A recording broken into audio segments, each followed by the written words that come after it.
সুপ্রভাত বন্ধুরা। আজ 23 ফেব্রুয়ারি সোমবার। শুরু করছি চিন্তনের মুখ্য বার্তা। আজকের মুখ্য বার্তার বিশেষ বিশেষ বিভাগগুলি: আন্তর্জাতিক সংবাদ, দেশের সংবাদ, রাজ্যের সংবাদ এবং খেলার সংবাদ। প্রথমেই চোখ রাখবো আন্তর্জাতিক সংবাদে। প্রেসিডেন্টদের ঢালাওভাবে শুল্ক আরোপের কোনো সহজাত ক্ষমতা নেই। শুক্রবার সর্বোচ্চ আদালত বলেছেন, ট্রাম্প যুক্তরাষ্ট্রে ইন্টারন্যাশনাল ইমার্জেন্সি ইকোনমিক পাওয়ার অ্যাক্ট প্রয়োগ করে ওই শুল্ক আরোপ করেছিলেন, কিন্তু আইনটি প্রেসিডেন্টকে এই শুল্ক আরোপের ক্ষমতা দেয় না। আদালতের এমন পর্যবেক্ষণের পর তাঁর আরোপিত পাল্টা বৈশ্বিক শুল্ক অবৈধ ঘোষণা করে রায় দেওয়ার যুক্তরাষ্ট্রের সুপ্রিম কোর্টে 6 বিচারপতির ওপর চটে গেছেন প্রেসিডেন্ট ডোনাল্ড ট্রাম্প। ওই বিচারপতিদের অস্বাভাবিকভাবে ব্যক্তিগত আক্রমণ করেছেন তিনি। সুপ্রিম কোর্টের এই রায় ট্রাম্প প্রশাসনের জন্য বড় ধাক্কা হিসেবে বিবেচনা করা হচ্ছে। যুক্তরাষ্ট্রের প্রেসিডেন্ট ডোনাল্ড ট্রাম্প বিভিন্ন দেশের ওপর যে পাল্টা শুল্ক আরোপ করেছিলেন সেটাকে অবৈধ ঘোষণা করে দিয়েছে দেশটির সুপ্রিম কোর্ট। সুপ্রিম কোর্টের এই রায়ে ব্যাপক অসন্তোষ প্রকাশ করে তিনি সব দেশের পণ্যের ওপর অন্য একটি আইন প্রয়োগ করে নতুন করে 10% শুল্ক আরোপ করার ঘোষণা করেছেন। সর্বোচ্চ আদালতের ওই রায় আসার পর হোয়াইট হাউসের সংবাদ সম্মেলনে ট্রাম্প বলেন, সুপ্রিম কোর্ট যে রায় দিয়েছে তা জাতির জন্য অসম্মানের। বিচারপতিদের সমালোচনা করে তিনি বলেন, কিছু বিচারপতির জন্য তিনি সত্যিকারের লজ্জা বোধ করছেন। বিচারপতিরা বিদেশিদের স্বার্থ রক্ষা করছেন বলেও তিনি মন্তব্য করেছেন। বাংলাদেশের নতুন প্রধানমন্ত্রী তারেক রহমান বলেছেন, 21-এর চেতনাকে ধারণ করে দীর্ঘ লড়াই সংগ্রাম পার হয়ে দেশে আজ গণতন্ত্র পুনঃপ্রতিষ্ঠিত হয়েছে। তিনি এই দেশে বিদ্যমান ভাষা বৈচিত্র্য সংরক্ষণ, নিজস্ব সংস্কৃতি ও ঐতিহ্য রক্ষা এবং সর্বস্তরের বাংলা ভাষার সঠিক ব্যবহার নিশ্চিত করার আহ্বান জানিয়েছেন। মহান শহীদ দিবস ও আন্তর্জাতিক মাতৃভাষা দিবস উপলক্ষে দেওয়া এক বক্তৃতায় প্রধানমন্ত্রী তারেক রহমান এই কথা বলেন। লেবাননের বেকা উপত্যকায় শুক্রবার ইসরায়েলি বিমান হামলায় অন্তত 10 জন নিহত এবং 50 জন আহত হয়েছেন।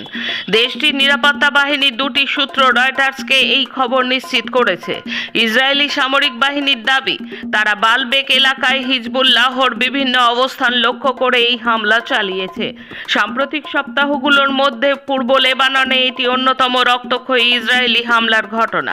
এই হামলার ফলে ইসরায়েল ও হিজবুল্লাহর মধ্যে মার্কিন মধ্যস্থতায় হওয়া ভঙ্গুর যুদ্ধবিরতিটি বড় ধরনের ঝুঁকির মুখে পড়ল। এর আগে উভয় পক্ষ একে অপরের বিরুদ্ধে বারবার যুদ্ধবিরতি লঙ্ঘনের অভিযোগ তুলে আসছিল।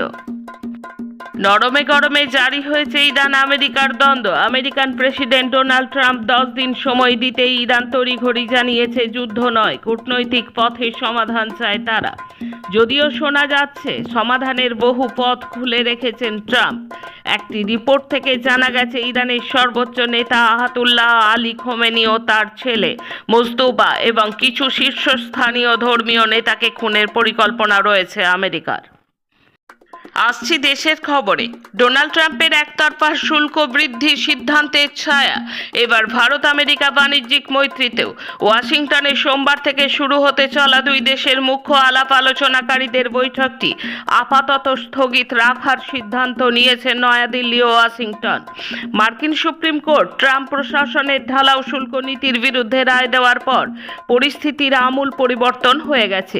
পরিবর্তিত পরিস্থিতিতে আগের সমঝোতা আদৌ বজায় থাকবে কিনা এবং ট্রাম্পের নয়া 15% শুল্ক আদতে ভারতের রপ্তানি বাণিজ্যে কতটা প্রভাব ফেলবে তাই নিয়ে দ্বন্দ্ব তৈরি হয়েছে। ভিন রাজ্যে কাজে গিয়ে ফের রক্ত ঝরল বাংলা শ্রমিকের। এবার ঘটনাস্থল মধ্যপ্রদেশ। মালদহের কালিয়াচকের এক যুবককে ছুরি দিয়ে কোপানোর অভিযোগ উঠল। পরিবারের দাবি, মালদহের কালিয়াচকের পাহাড়পুরের বাসিন্দা সৈয়দ শেখ গত 9 বছর ধরে ভিন রাজ্যে কাপড় বিক্রির কাজ করেন।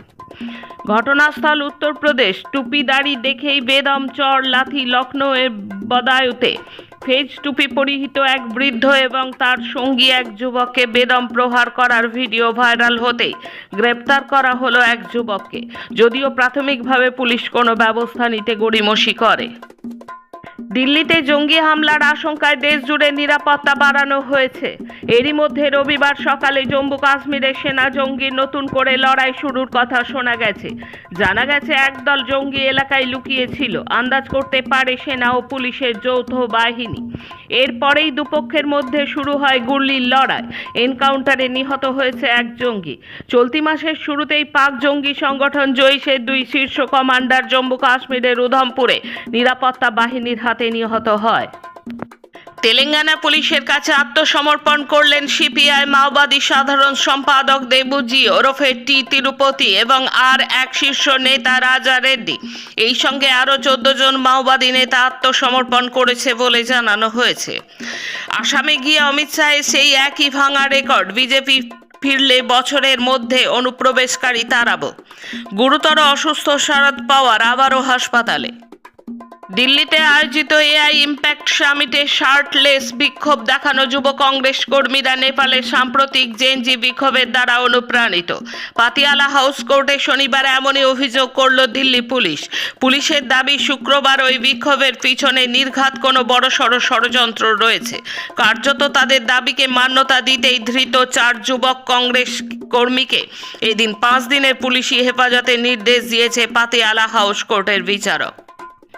এখন রাজ্যের খবর। 1 মার্চ থেকে রাজ্য জুড়ে নির্বাচনী প্রচার শুরু করবে সিপিআইএম। রবিবার সারা ভারত কৃষক সভার রাজ্য দপ্তর হরকৃষ্ণ কোঙার স্মৃতি ভবনে সাংবাদিকদের বললেন সিপিআইএম রাজ্য সম্পাদক মোহাম্মদ সেলিম বলেন, জেলা ভিত্তিক, বিধানসভা ভিত্তিক, এমনকি বুথ ভিত্তিক বিভিন্ন তথ্য সংগ্রহ করা হয়েছে। মানুষের কি সমস্যা সেই সব উঠে এসেছে, তার ভিত্তিতে নথি তৈরি করা হবে। সিপিআইএম রাজ্য সম্পাদকের কথায় মহিলাদের নিরাপত্তা সহ তাদের সামাজিক পরিস্থিতি উদ্বেগের। তিনি বলেন, রাজ্য জুড়ে পানীয় জল, শৌচাগারের সমস্যা রয়েছে। সেলিম জানিয়েছেন, জেলা ভিত্তিক, বিধানসভা ভিত্তিক তাদের কি লক্ষ্য, ইস্তেহারে কি লেখা হবে সেই কথা কর্মীদের কাছে পৌঁছে দেওয়া হবে কর্মশালার মাধ্যমে। মূল ইস্তেহারের সাথে জেলা ভিত্তিক, বিধানসভা ভিত্তিক ইস্তেহার করা হবে। বুথ ভিত্তিকও এই কাজ হবে। রবিবার শান্তিনিকেতনের হোটেল থেকে উদ্ধার হয় বোমা। গোপন সূত্রে খবর পেয়ে রবিবার সকালে বোলপুরের প্রান্তিক এলাকার ওই হোটেলটিতে পৌঁছেছিল পুলিশ। তারপর বেশ কয়েকটি বিস্ফোরক উদ্ধার হয়েছে। ঘটনাকে কেন্দ্র করে চাঞ্চল্য এলাকায়। পুলিশের একটি সূত্রের খবর, ওই হোটেলটি রাজ্যের এক মন্ত্রী ঘনিষ্ঠ নেতার। বোমা উদ্ধারের ঘটনায় অন্তত 6 জনকে গ্রেপ্তার করেছে শান্তিনিকেতন থানার পুলিশ। উল্লেখ্য, কয়েকদিন আগেই ওই হোটেলে মধুচক্র চালানোর অভিযোগে গ্রেপ্তার হয়েছিলেন জনৈক রাজু মোল্লা। এক্ষেত্রে তার ভূমিকা আছে কি না খতিয়ে দেখছে পুলিশ। স্কুল চত্বরেই তৈরি মঞ্চ, বাজছে লাউডস্পিকার। স্বনির্ভর গোষ্ঠীর মহিলাদের নিয়ে স্কুলে সভা করার অভিযোগ ঘিরে চাঞ্চল্য ছড়িয়েছে মালদহের মোথাবাড়িতে। এই মুহূর্তে উচ্চ মাধ্যমিক পরীক্ষার জন্য রাজ্যে মাইক বাজানোর ক্ষেত্রে নিষেধাজ্ঞা রয়েছে। তারপরেও লাউডস্পিকার বাজিয়ে সভা, তাও আবার স্কুলের মধ্যে। শনিবারের সেই সভা মঞ্চে উপস্থিত থাকায় বিতর্কে জড়িয়েছেন স্থানীয় বিধায়ক তথা রাজ্যের সেচ ও উত্তরবঙ্গ উন্নয়ন দপ্তরের প্রতিমন্ত্রী সাবিনা ইয়াসমিন। বিক্ষোভকারীদের অভিযোগ, 2টো পিরিয়ডের পর স্কুল ছুটি দেওয়া হয়েছে। তারপর আইনের তোয়াক্কা না করে উচ্চ মাধ্যমিক পরীক্ষা চলাকালীন স্কুল প্রাঙ্গণেই বাজানো হলো মাইক। চোর সন্দেহে গণপিটুনি। খড়গপুরের এক ইঞ্জিনিয়ারকে 12 দিন মৃত্যুর সঙ্গে পাঞ্জা লড়ার পর ওড়িশার ভুবনেশ্বরে বেসরকারি হাসপাতালে মৃত্যু হয়েছে তার। মৃত যুবকের নাম সৌম্যদীপ চন্দ, বয়স 33 বছর। তিনি কোশিয়ারি থানার গিলগেরিয়া এলাকার বাসিন্দা। একটি বেসরকারি কারখানায় মেকানিক্যাল ইঞ্জিনিয়ার হিসেবে কর্মরত ছিলেন। গত 8ই ফেব্রুয়ারি রাতে কাজে যাওয়ার সময় স্থানীয় কিছু বাসিন্দা তার পথ আটকায়। তাকে চোর সন্দেহে গণপিটুনি দেওয়া হয় বলে অভিযোগ। যুবক তার পরিচয়পত্র দেখিয়ে বলেন তিনি ইঞ্জিনিয়ার। সে কথা জানালেও রেহাই মেলেনি। ঘটনায় এখনও কেউ গ্রেপ্তার না হওয়ায় ক্ষোভ জমেছে স্থানীয় বাসিন্দাদের মনে।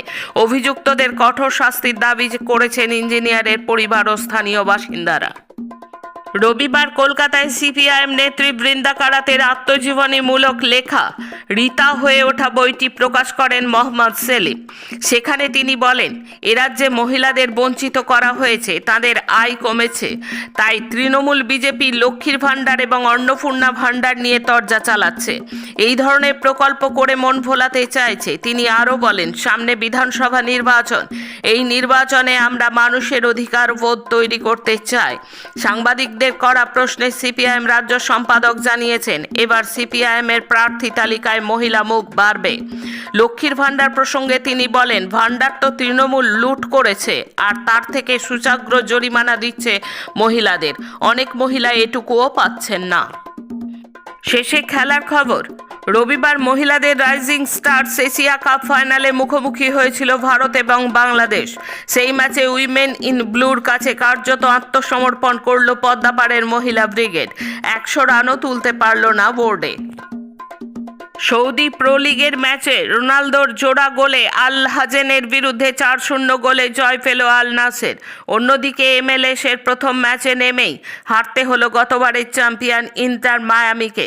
সান ইয়ুং-মিনের দল লস অ্যাঞ্জেলস FC 3-0-তে হারিয়ে দিল মেসির মায়ামিকে। আজকের মুখ্য বার্তা এই পর্যন্ত। নমস্কার।